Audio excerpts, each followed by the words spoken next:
le nouveau 3008, donc i3008. Comme je te l'ai dit, moi la partie donc thermique, ça ne m'intéresse pas, ça ne m'intéresse plus. Surtout parler donc d'un véhicule PureTech qui est extrêmement mal parti et qui finalement a non plus une courroie mais une chaîne, c'est déjà mieux, qui baigne donc dans l'huile, et un hybride ou hybride rechargeable de toute façon qui est hors de prix. Très concrètement, moi ce qui m'intéresse, c'est d'une manière globale le style et qu'est-ce que ce véhicule donc apporte par rapport finalement aux autres.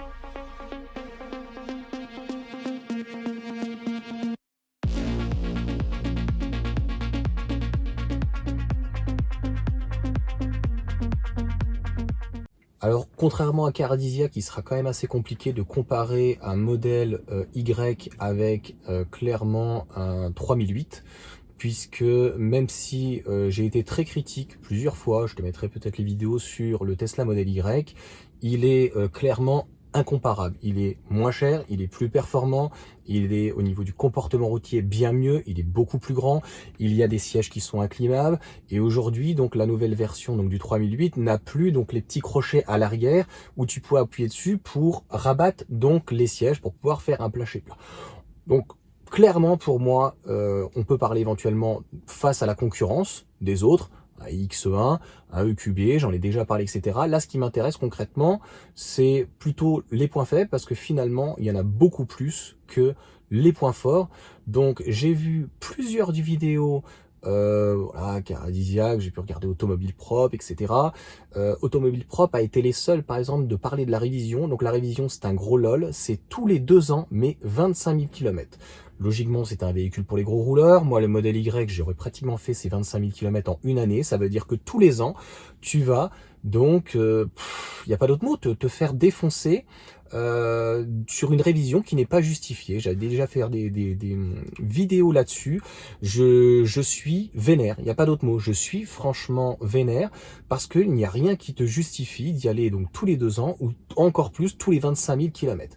D'ailleurs, en parlant de ça, Peugeot justifie qu'il n'y ait pas besoin de pompe à chaleur parce que finalement c'est pour les grands trajets et pas quotidiennement, et c'est pour des petites choses, c'est pas récurrent.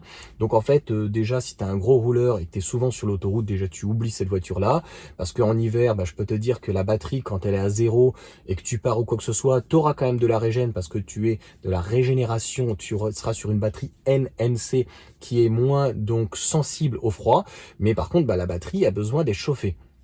Donc concrètement, moi je le vois avec la Mégane, sans la pompe à chaleur. Renault a mis la pompe à chaleur de série, et d'ailleurs Tesla a mis aussi la pompe à chaleur depuis très longtemps de série. À un moment donné, il faut arrêter de prendre les gens pour des mongols ou des abrutis ou des demeurés ou tout ce comme tu veux. Je veux insulter personne. Mais à un moment donné, dire que c'est pas utile, alors pourquoi tu l'as mis en option? Tu nous prends pour des cons en fait, très concrètement quoi. Donc en option, je sais plus, les options sont délirantes parce que à chaque fois, ils proposent aux journalistes des véhicules qui sont full option. En fait, Peugeot, c'est devenu Porsche. Le véhicule est en GT, mais il n'est même pas encore full. Il faut rajouter 6 000 € d'options. Et c'est ça que j'ai bien aimé pour le coup chez Maxime, c'est qu'il a été donc au niveau de Automobile Prop assez honnête de dire voilà, même à 47 000 €, parce qu'il y a la version Allure à 45, il faut arrêter à 10 € près, c'est 45 000 et 47 000. À 47 000 €, il faut encore ajouter 6 000. Donc tu n'as pas les sièges chauffants à l'arrière. Moi, c'est pas l'argument qui fait mouche, même au niveau des prises. Un toit ouvrant éventuellement à 1200 €, c'est pas délirant. Mais t'as pas de 360 à 47 000 € et t'as pas de pompe à chaleur. Il faut rajouter un tas d'options. La seule couleur, moi je suis désolé, ce bleu-là, je le trouve vraiment moche. Je le trouve hideux, c'est mon avis. Et ce véhicule, donc, pour commencer et finir, je le trouve daté. Oui, daté et complètement largué. Alors pour moi daté parce que devant clairement il reprend pas les codes du tout stylistiques de chez Peugeot, on dirait un véhicule donc typé chinois asiatique.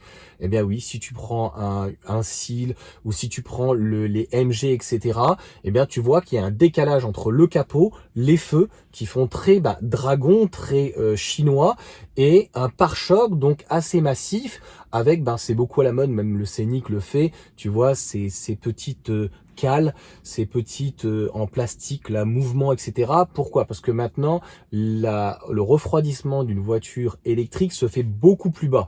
Donc en fait, ils sont bien obligés de travailler la partie un peu plus haute. Voilà en tout cas pour cette première chose. La deuxième chose, c'est à l'arrière, donc pour éviter d'avoir ce façon coupé fastback, donc ils ont essayé d'allonger d'ailleurs le véhicule et de quelques centimètres plus grand, mais il perd en habitabilité intérieure et le coffre n'est pas plus grand. C'est quand même un truc de malade. La batterie, a priori, est quand même très mal finalement logée. La batterie est très lourde et sur les côtés, on a un véhicule bien sûr qui est daté, puisque les poignées ne sont même pas effleurantes. Donc chez Tesla, moi j'aime pas trop cette manière parce que je l'ai déjà dit, ça me fait penser à ma Fiat de Barchetta de 96 quand même, donc qui est manuel, mais sur la Mégane que j'ai, bah, pour le coup, j'ai des poignées qui sont effleurantes, qui sont électriques, comme plein d'autres, hein. Il y a Hyundai, etc., etc. Même le Fisker aussi on le fait. Et concrètement, bah, le véhicule a des poignées à un style qui est déjà daté. À l'intérieur, oui, c'est une évolution du nouveau 3, de l'ancien 3008, mais voilà. Je suis tellement dégoûté, déçu de ce que finalement bah, le i3008 a proposé. Et Maxime m'en avait parlé, donc qui suit mes aventures, donc qui n'est pas d'automobile propre cette fois-ci, m'avait parlé donc de Caradisiac. J'ai revu la vidéo, j'ai regardé une dizaine de vidéos en fait sur le 3008 et il parlait donc d'une consommation excessive, d'un comportement routier. Bah déjà, il n'a pas de one pedal, donc contrairement par exemple à MG qui peut le faire, mais en plus tendance à prendre même pas un roulis, c'est-à-dire qu'ils ne savent pas gérer la batterie. Ils ne savent pas gérer les batteries. À un moment donné, en fait, quand tu n'es pas convaincu par quelque chose, ne le fais pas. Au même titre, la charge, elle est pourrie. C'est bien beau en fait de proposer une batterie de 71 kWh. Alors t'imagines celle de 98 kWh. Alors je sais plus si c'est du net ou du brut. À un moment donné, il faudrait parler que en net, au lieu de parler en brut avec le buffage, etc. Mais concrètement, un 20-80, 36 minutes. Et encore, c'est à vérifier. Donc c'est nul quand tu vois avec le modèle Y, modèle 3, mais surtout le modèle Y BYD, ce qu'ils arrivaient à faire. Un 20-80, c'est à peu près 16 minutes.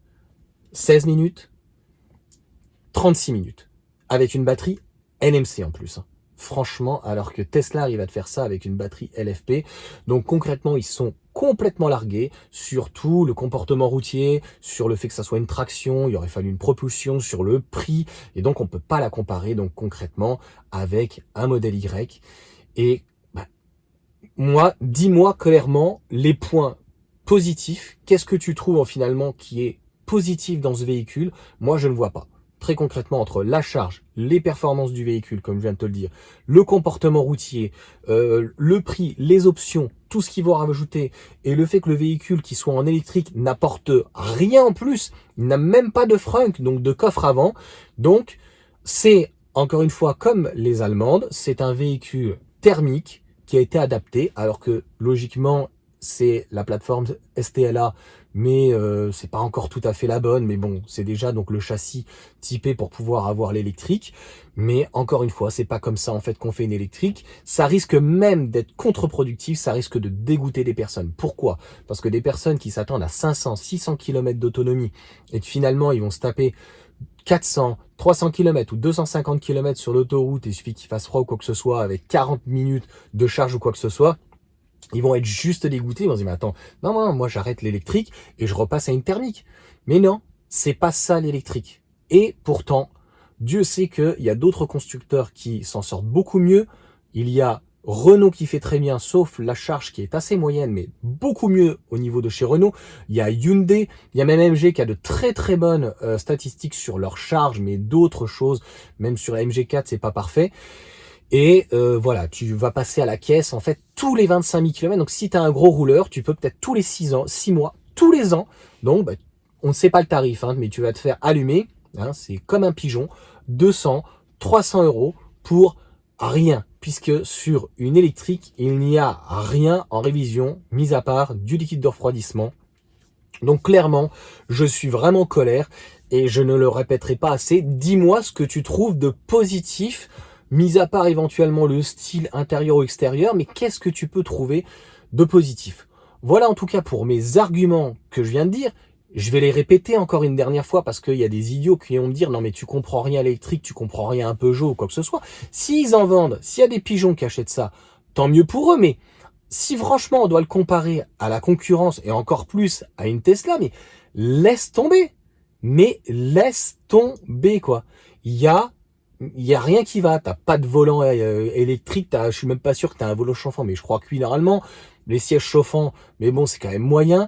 Je crois que dans l'allure, elle a pas le coffre électrique, puisque c'est à partir de la GT t'as le coffre électrique. Non mais sérieux quoi. Donc non, c'est pour ça que je suis en fait en colère chez Peugeot. Et quand tu vois, j'ai vu les photos de la R5. Ah là là, elle est magnifique. Et ils nous proposent donc une petite batterie de 40 kWh avec une grosse batterie de 60 kWh, et c'est plus ça qui coûte cher.